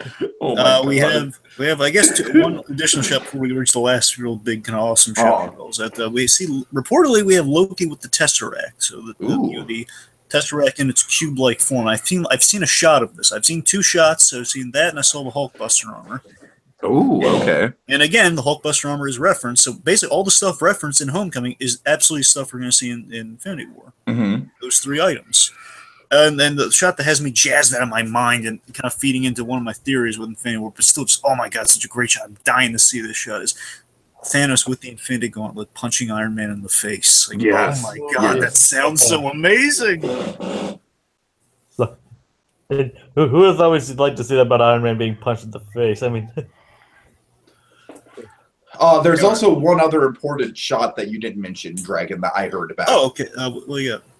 There's going to be a shot of Tony Stark cradling a very, very injured-looking Peter Parker, importantly, in the Iron Spider suit. Oh, wow. Yeah. Oh, God. That's amazing. Yeah. and even supposedly says, and Spider-Man even apparently says, "I'm sorry, Tony." Uh-huh. Oh, boy. Oh, man. Again, I'm hoping they don't... It's shaping up to look like the movie Marvel always wanted to make. Yeah, for sure. I hope we don't get Morales too early with like shots like that. That's the thing that's making me worry. That like again, we've Homecoming 2 is just going to be the Morales movie. That's the stuff that makes me worry. That's the sort of stuff. I mean, that'd be ballsy. That'd be super that ballsy would mean to have Peter Parker in 3 Marvel movies and that's it. Well, also think about it, because in that same year after Infinity War, we're going to have the Miles Morales animated movie. Then That's true. Like, in the future, we'll have that. I don't know. I'm hoping we don't get rid of him that fast, personally. But anyway. Let's see. Also, I'm pretty sure we're going to get this trailer sooner rather than later. Like, Comic-Con, San Diego, probably. And by the very least, if we don't get it in San Diego, by the very least, we'll get it before Thor comes out. Sure. Yeah. I mean, it comes out. It comes out next year. Yeah, right. If we don't get it by then, I think it's a very, very safe bet we'll get it with Star Wars. Sure. I'm saying that's like the latest. I'd be shocked if we didn't get it with Thor, though. I'd be surprised if we didn't get it with Comic-Con. I had the weirdest thing when I saw the real quick, guys. I don't want to take long because there's one other Infinity War thing I got hit before we move on. Is that when I saw Spider-Man: Homecoming, I saw it twice now, and I saw it the first time in a Dolby theater, Dolby Atmos. They had trailers and stuff at the beginning, and I was waiting the whole time to see Black Panther and like in Dolby. It's like, oh, gosh, it's gonna be so cool. It's like the ding ding ding ding at the end. And there was not a Marvel trailer there. They had Justice League, but no Marvel trailers. That's funny. There's just those. Yeah. Anyway, Homecoming, I've gotten both Thor and Black Panther. Yeah. Let's see. We also have we had a big revelation, a big reveal. I had a really cool booth where Josh Brolin was coming there holding like a prop of the awesome looking Infinity Gauntlet, and it was like a detailed one too, because you could see it which Infinity Gem was where, like on the pinky, it's the Soul Gem in the center. It's it's cool. Apparently, they also had like this giant, this life tattoo of Thanos, and also a bunch of also him surrounded by his other children. Yes, the Black Order, the children of Thanos. Essentially, if I'm getting it right, I would presume that these are like kind of the other siblings of Gamora and Nebula. Now, is Hela going to be the stand-in for Lady Death in this movie? You know what? We don't know what happens to her in Ragnarok. I'm just asking. That's a little bit. I'm sorry, Dragon. Go ahead. Well, Tika, I gotta tell you, I didn't really consider it. That's a good idea. But there's no reason they wouldn't have the rights to Lady Death, though. So I don't know. I'm just saying because Deadpool. Obviously, it's easy to tell who's going to win in this sort of fight. Who's going to get who's going to get Lady Death, Infinity War, or Deadpool, because she's also a Deadpool character. But I think it's very simple to say, okay, Infinity War has more cachet, and she does very much factor into that story. So I think it's a safe bet. Lady Death will be there, but I do like kind of the. I think the Hell idea would also be like a good substitution if they wanted to go at least a different direction. But again, we'll see. But yeah, the Black Order. We have like essentially 4 people surrounding Thanos, and interestingly, Thanos is like without the gauntlet, without kind of his classic armor in the middle there. So maybe we'll see kind of like an uprising of Thanos somewhere in the movie with like kind of a stand, like the really cool detailed statues kind of behind Josh Brolin. It's like Corvus Glavai. Again, a lot of these names are really hard to pronounce. You gotta forgive me. And I'm not too familiar with the children of Thanos, aside from Gamora and Nebula. We have Proxima Maxima. That's the female of the group. We have Ebony Maw. We have Black Dwarf, who might be called Obsidian, but Black Dwarf is like the really cool Hulk kind of statured one. So it's the really cool reveal that basically these guys. It's been reported these guys are going to be really the muscle behind Thanos fighting the Avengers. Cool. So, yeah. Okay. So let's transition to the Disney Parks panel. I want to go over one brief piece of news that I didn't cover last night, and that's that Walt Disney World is going to be getting a gondola transportation system. Huh? Yeah. Sweet. Sky Sorry, cabins. What? I'm sorry, world or land? World. Disney Okay. World. Yeah. I'm not sure exactly when that's coming, but yeah, it should be something to look forward to. Hopefully make transportation in that resort easier. But yeah, let's get to the parks panel. Of course, they started off with Star Wars Land. So you like Star Wars? Now, of course, new ground. Of course, with the park stuff, me, Jacob, and Sandy kind of went over it in detail. So I'm mostly curious to get Dragon's take on all this. So, Dragon, how do you feel about, like, you know, like I said, I'm like the Millennium Falcon and the Star Destroyer ride sound great. I'm more interested in kind of the RPG-ish, like putting you in the middle of a story type thing they're going with when you're walking around the actual land. Well, for a moment, just to address the Millennium Falcon thing, I kind of called what I thought they were going to do with that. You're going to have like multiple positions in the Falcon, and I mean that in itself is kind of cool. I love the idea of connect. I bring it for a reason here. I like that we're connecting like kind of how you do on that to this bounty hunter. Like, I think that's a great idea. Like if you know the RPG type quality in that. It just reminds me of Westworld so much. It's like they have a villain hiding out in the mountains. They have heroes who are recruiting you to go help them find the villain. It's just I'm getting such a Westworld vibe off of this. Tell me if we have any details on this, Tiki. The bounty hunters in question, will they be like styled after the bounty hunters we've seen in Star Wars? Basically, you could be chased by any different variety of like. You know, it's not going to be like it's not going to be an iconic character like a Boba Fett or an IG-88 or anything like that. Yeah. How cool would that be though if you were chased by Boba Fett or you know or it's going to be an original character, actually. Okay. Well, that's kind of a neat. That's a neat. And there's actually several original characters within the fabric of Star Wars Land. One of them is going to be one of them makes a deal with Chewie to help him get off the planet, and that's the basis for the Millennium Falcon ride. Mm-hmm. Like that new character, I forget what his name is. It's going to be an alien. Yeah. Anyways. Anyway, I'll tell you this, Stig. I gotta tell you, I really, I think that's a really brilliant move for what they're aiming for with the Star Wars Land. Mm-hmm. I do too. It's kind of like, and you guys mentioned this a little bit, so I'll come over here and kind of explain myself. It's kind of like how we're bringing back Captain Rex. You know, Captain Rex, the Paul Rubens character from the original Star Tours. I think that was definitely like the big bomb drop of the whole park panel presentation was bringing back Captain Rex. I'm not entirely sure how. I know you really like this theme. I'm not entirely sure how I feel about his position. I mean, I like that we brought him back, so I'll just take what I can get with him. So, I like his position as a DJ because it makes sense for the design of the character because he's got all those arms. Yeah, I mean, when you bring it up like that, I think, yeah, I mean, yeah, still, I don't know. It's just I loved him as a captain so much, and I don't know. I like see. But why? But think about it, Dragon. In the context of the Star Wars canon, he was a terrible captain. No one's ever going to let him near the cockpit of a Star Cruiser again. You're right, and that's the brilliance of giving him. Yeah, right. Yes, you're right about that. It's but I mean, what I'm getting at is like with an original character like that from Star Wars that you and I can talk. Many people can speak to about that, like having fun memories of a character like that. And we're kind of doing that for the next generation with this kind of this new lens. Basically, you'll be able to go to. Walk away from your experience at Disney saying, oh, from Star Wars, and oh my God, we have like our own adventure going on there, all these fun little characters, and it makes even great sense from a merchandising standpoint of like if you sold maybe based on those original characters, and again, you have like a whole nother sect of merchandising that is exclusive to a Disney park. Right. So again, it sounds like a really smart move. I'm behind it. So sounds very intriguing, and hopefully the characters and the storyline and connecting them through a story like that. Transportation with like certain characters, and then being like I don't know. I don't want to just like talk circles about it here, but again, it sounds like a really good move. I'm thrilled with it, honestly. Okay, now let's get to Mickey and Minnie's Runaway Railway. This I'm not so thrilled about. You're not so thrilled about it, really. Look. Let me address this. I'm not saying it's a bad idea, but I'm just saying personally, I really don't like it. And that's I love the Great Movie Ride, and this is happening in Florida, right?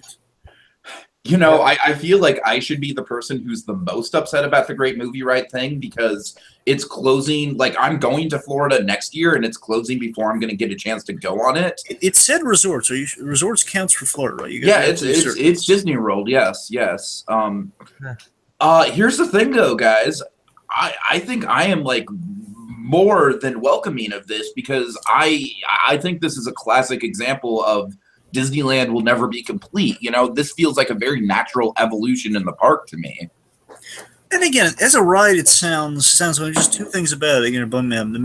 I'm really just genuinely bummed at the fact I'm never going to get the ride a final time now, especially. Well, I'm never going to get to ride it at all. So I was the first, actually the first ride I rode when I was in Disney World. Lucky you. Nice. I'm saying I rode this thing way before it was Disney Hollywood Studios. I rode this thing back when it was MGM. That's what I'm saying. I got a connection with this ride, and it's like seeing an old friend kind of bite the dust. It's like, no, I hear you. It's just one of those things where I haven't been. I'm sorry. Keep going. No, I mean, I do think that what it's replacing is just going to be worth it, though, because I think I think the Mickey ride sounds like a game changer to me. Yeah, it's not like they're swapping it out for some Marvel ride or anything. Right. I've been this bummed out. They're actually swapping out something that makes sense for the park. Mm.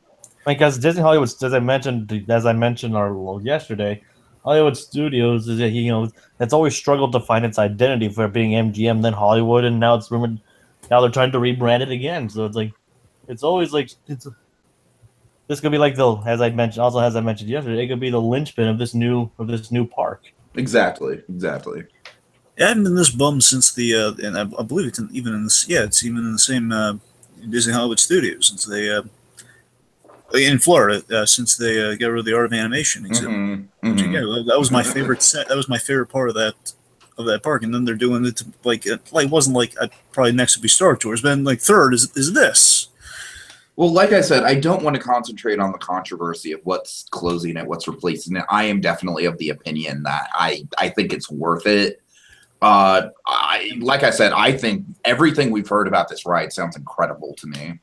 Yeah, just to again, I'm bummed for personal reasons. Looking objectively at it, again, it does seem like a fun idea. I do have one reservation that again, I don't know how it's not entirely personal, but it's a concern maybe to bring up is that I think they may be going a little too modern with the version of Mickey that I know you guys really love the shorts. I get that. I'm just saying I don't know. I think especially after something so recent with the Mickey shorts, I don't know if that's maybe the direction to go with. I think they should go a little bit more classic Mickey. I know it's styled after classic Mickey. I think the good thing about using the new shorts is that the new shorts kind of allow Mickey to be in it allows Mickey to be a little bit more rambunctious than he would be if he was just classic Mickey.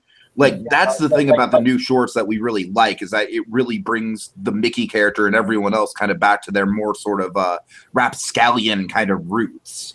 You know, my Mickey always has been when I think kind of like Mickey Mouse, I always kind of think of my era of Mickey Mouse. I guess it's always been kind of the House of Mouse era, the clips, not the host, not the nightclub, but, the clips we get in the little shorts we get in House of Mouse. You mean the Mouseworks stuff? Yeah, those are the ones. That's kind of my wheelhouse of Mickey, where it's sort of it's like he is rambunctious enough in that. Basically, he's a nice, kind-hearted guy, but also he'll get in the shenanigans. But again, he'll always kind of do the right thing in the end. So that's kind of like a blend of kind of what you're going for there. It's kind of classic, and it's sort of like it's a little bit rambunctious, but all around kind of still your Americana right there. I think now, I would love to see that, but I think now, if they do that now, it would just. Honestly, it would just remind me of what's Mickey's Playhouse or whatever, because that's the design they use for that. You know. Right. Well, again, I we'll see how it plays out. I'm just saying I could see that as a concern possibly.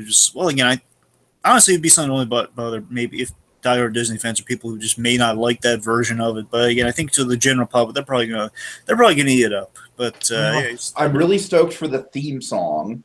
I've heard comparisons to Grim Grim Ghosts and Yo Ho. Oh, well, and one of the coolest things though is that a lot of the stuff they're doing is actually they actually brought a lot of the people who worked on the new Mickey Mouse shorts, including Paul Rudish, the guy who created and directed it, some of the artists, and even the guy who did the music, Christopher Willis. Mm-hmm.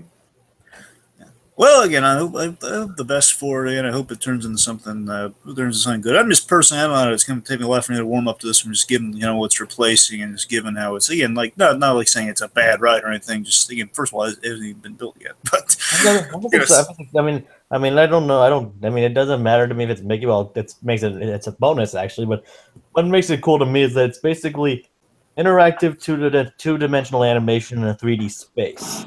yeah, no, that's what. Yes, Jacob, and that's the great idea of like behind the concept of the ride. It sounds nice. They've been super. I really have to watch them all the way through. But I mean, the shorts I've seen, sometimes they're hit or miss for me. The new Mickey shorts. That's kind of why I'm not like giddy over the moon for it, and of course the other personal stuff. But again, it's good. It's it. The story for the ride does sound neat. Okay. All right, so let's transition to Toy Story Land just very quickly. Not really a lot to touch on here. It's going to be opening summer 2018. No official opening date yet, much to Monkey's dismay, because Monkey's trying to plan a trip around that time. He'd like to know the exact details of the date. This was kind of cool to find out because I've been to this is happening in the Florida one, right? Mm. Yep. So I've been to the Pixar slash mainly it's Toy Story when I was there, and I think it's still just it has like the Pixar gates, which just thrilled me out of my mind. It's like, oh my god, it's close to every right, yeah. And essentially it's they had Toy Story Mania, and like I knew going to Midway Mania, I think it was at this time on one of the re-releases of Toy Story, they had like a little bonus feature about the development of Toy Story Land in. At the time, it was like I think they started in Paris and now they've gone to Hong Kong. Hong Kong, yeah. Hong Kong, and I think now they're developing in Shanghai. So, honestly, they're going all over the place with the Toy Story Land kind of section. Mm. And with that, basically, I saw what they were developing, and basically, like they had like a little layout, kind of like they had like kind of the artist rendering of like what the park will be, and basically giving you like the scale of a toy. Is what they were going for, and I saw kind of the ideas they had for rides. And essentially, this is just confirmation of what those ideas in development were. Basically, the two rides I was aware of, and I think based on the they had some sort of footage that you can see, some sort of footage of like a work in progress. And it was a really neat little thing where they had like they had the Green Army Men, so the mascots of the land. Going out there as a little promotional thing, like the Army Men, using the code phrases like Motherbird and Lightyear and all sorts of that. And basically, they're going to have an RC roller coaster. Basically, an RC thing. It's like one of those Viking boat rides. Basically, it goes like from all the way one. You have like not exactly, Dragon. It's a type of coaster that I've actually been on before. What it is, it's called a half pipe coaster. Yeah, that's the word I'm looking for. Yes. I was thinking like the boat thing, but you're right though. That's the better. You go from one end in RC, and then you go for the other, and it basically gets faster and stuff, and like it's made to look like the Hot Wheel track, which is neat. And also the Slinky kind of the jostling Slinky ride, which I know that one's been in development another place. And I've always been wondering every time I went down there, it's like. This is great. But I mean, it looks great. But when are they going to get the other stuff I saw in development over there? Right. When is that going to do? So it's nice that it's finally on its way. So that's kind of cool. All right, so let's talk about Epcot really quick. I guess the announcement that was very predictable but still very appropriate for the park is that we are getting a Ratatouille sub area with the Ratatouille Dark Ride from Disneyland Paris in the French Pavilion of the World Showcase. So looking forward to that. I've heard good things about it. It's a trackless dark ride, and trackless dark rides are always well-renowned in the Disney genre. But most importantly, we are getting a brand new Guardians of the Galaxy attraction at Epcot, I heard, replacing Ellen's Energy Adventure. I had an idea. You guys brought this up, and I'm surprised you didn't bring this up, so I'm gonna add to it. So your idea, basically, you're saying it might have been like an educational ride? More or less, yeah. And here's my idea for it. Here's what I'm surprised you guys didn't think of is that it's very simply the reason that education would be perfect for the Guardians of the Galaxy. It's Star-Lord, going to Epcot. You said the thing about Star-Lord having experience in Epcot, so he likes Epcot, which is the big basis for the whole attraction. Yeah, they even showed like a a picture of a young Star-Lord in front of like the 1980s spaceship Earth. Which is cool, and here's what you do. Star-Lord is explaining Earth customs as well as just, Epcot to the Guardians. Oh, I like that. Okay. And that's your premise for the ride. And you'd have constant things like, Drax raising questions about, like, what is this? Quote, I am Groot. And just then Rock is not only translating, but also saying, this is stupid. What are we doing here? And then by the end, he's like having a great time. And I can only imagine Drax saying, like, I didn't realize Earth was a spaceship. Yeah, that's what I'm saying. There's endless comedic possibilities for that, and it's, I think, it'd be really cool. I just really, really, really want the joke where, like, basically the little boats thing, Dragon, where Star-Lord's just like, oh, I can't wait to go on Horizon. Oh, yeah, that idea. I loved it when you did mention that, though. I'm surprised you didn't bring up, like, just Star-Lord giving the basic explanation, explaining it to him. But yeah, all the stuff he's missed out on. And I'm very curious about this attraction because, of course, we have the Guardians of the Galaxy ride, but this is by no way, shape, or form going to be a clone of that, the Tower of Terror version.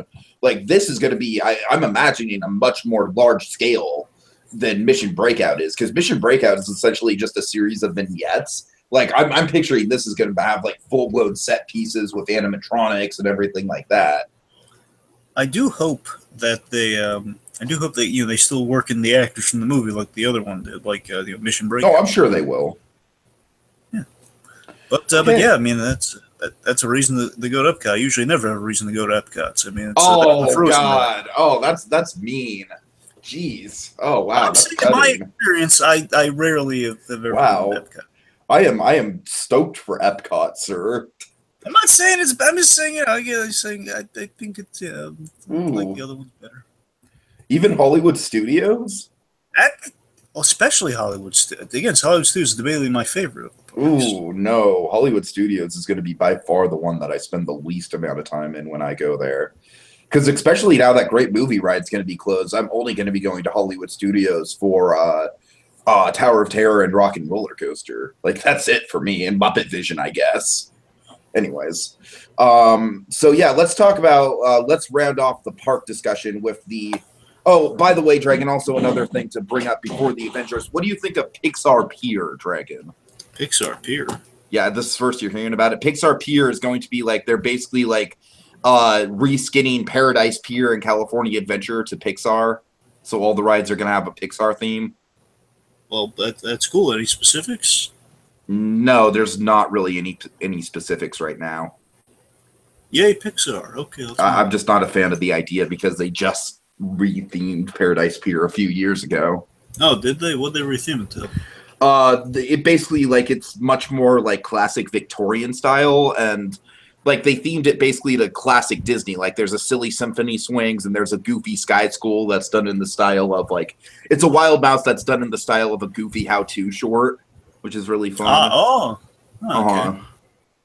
And yeah, all that's going to go away because it's Pixar now. But anyways, I don't want to dwell on it. So let's talk about the big Marvel announcements, which they basically didn't announce any details, just the fact that it existed. But the Avengers... They explained the Avengers hatch. Yeah.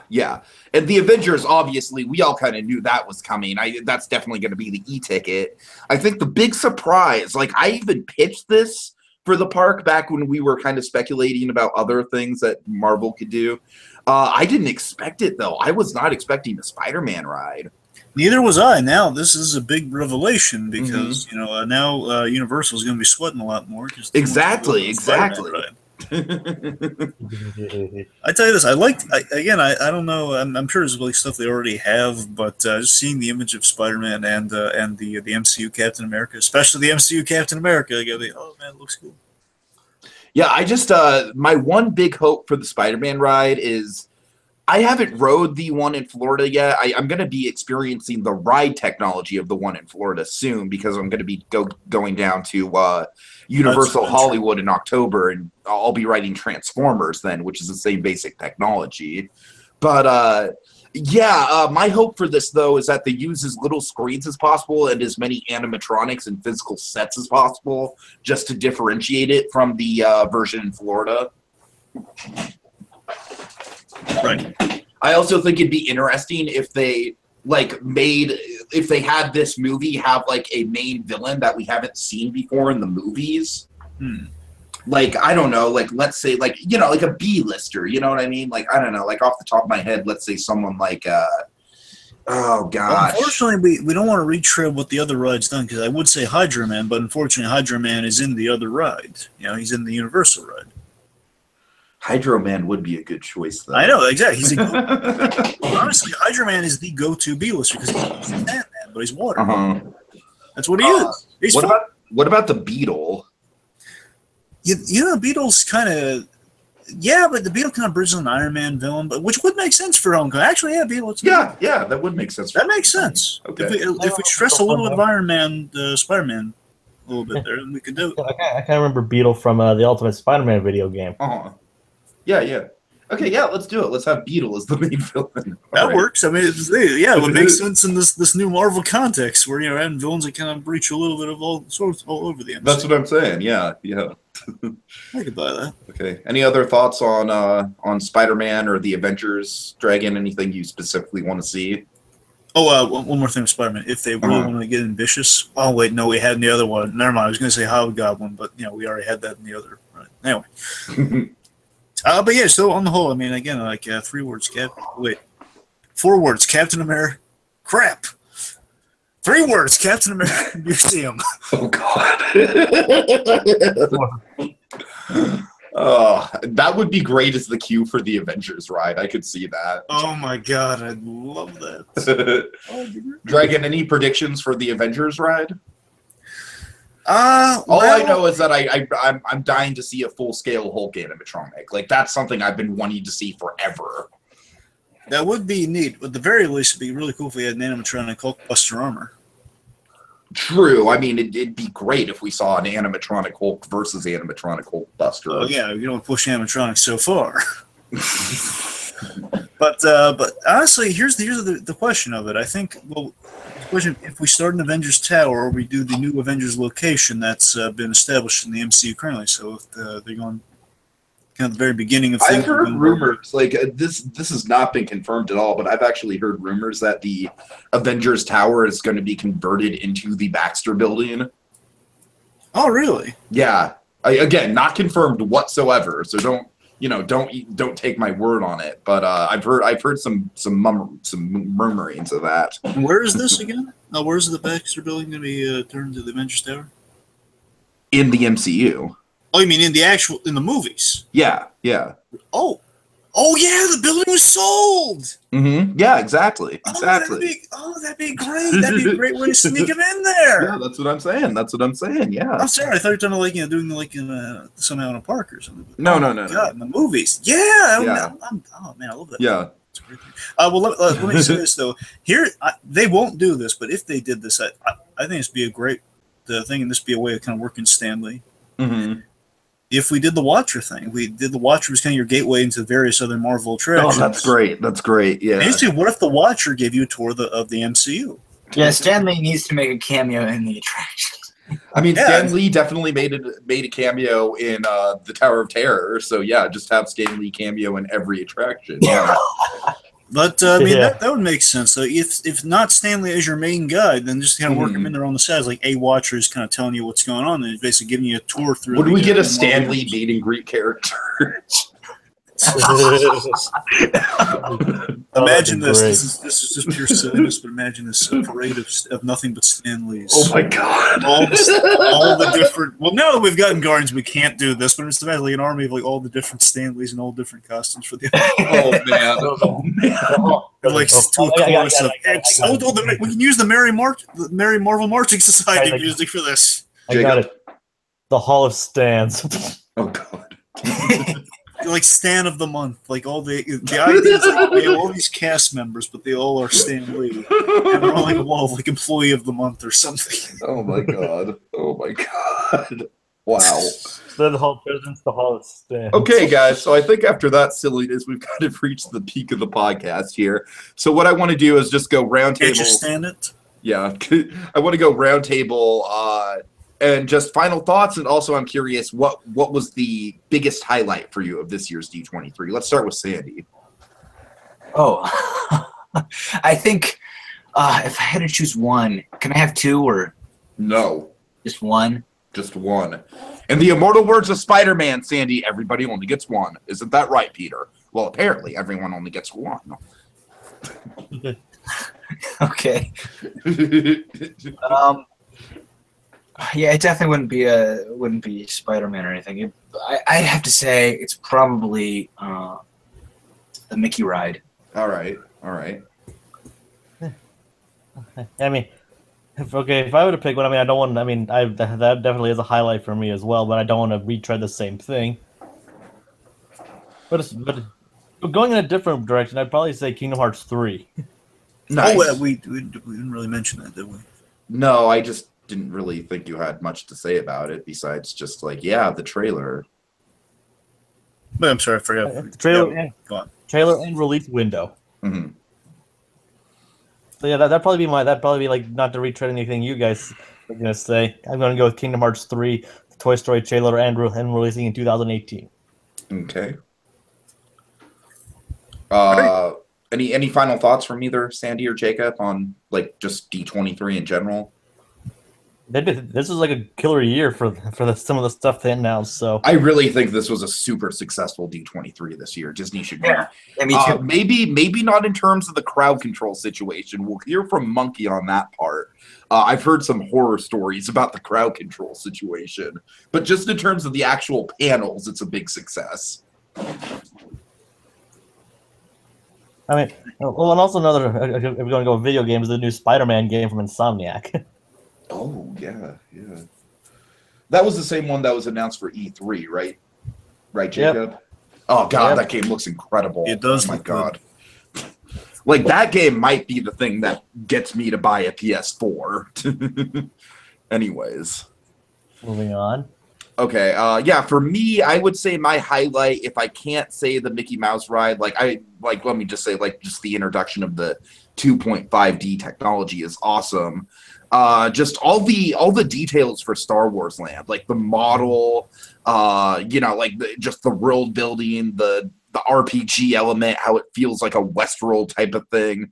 Just all the details for Star Wars Land that they laid out, like really made me excited and made me think that Disney is just going in a bold and incredibly ambitious direction with it. And I also love the name Star Wars Galaxy's Edge as well. Like, I'm going to have to get used to not calling it Star Wars Land, but I think Galaxy's Edge is a great name for it. So, all right. Pretty badass. And yeah, in terms of my final thoughts for the the event in general, like I said, I think this might be the most exciting D23 I've ever been a part of. Maybe that's just because I've been following it more closely than I have the other years. That might be, we've done more podcasts about it, because usually we've just done a podcast, like one podcast, just wrapping everything up. This year we made sure to do one each day.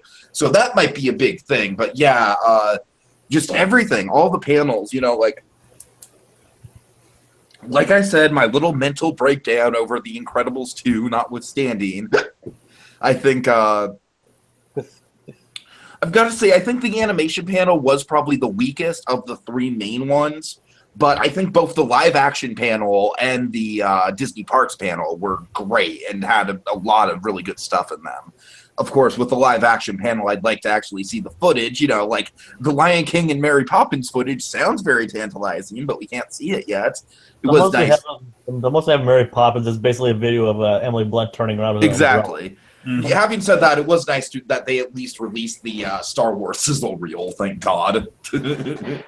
But yeah, I like props to Disney. The Disney Legends Awards, while maybe a little bit off the beaten path when it comes to getting people directly related to the company. As Dragon said, Stan Lee had one of the most touching moments in his entire career as a public speaker, which is saying something.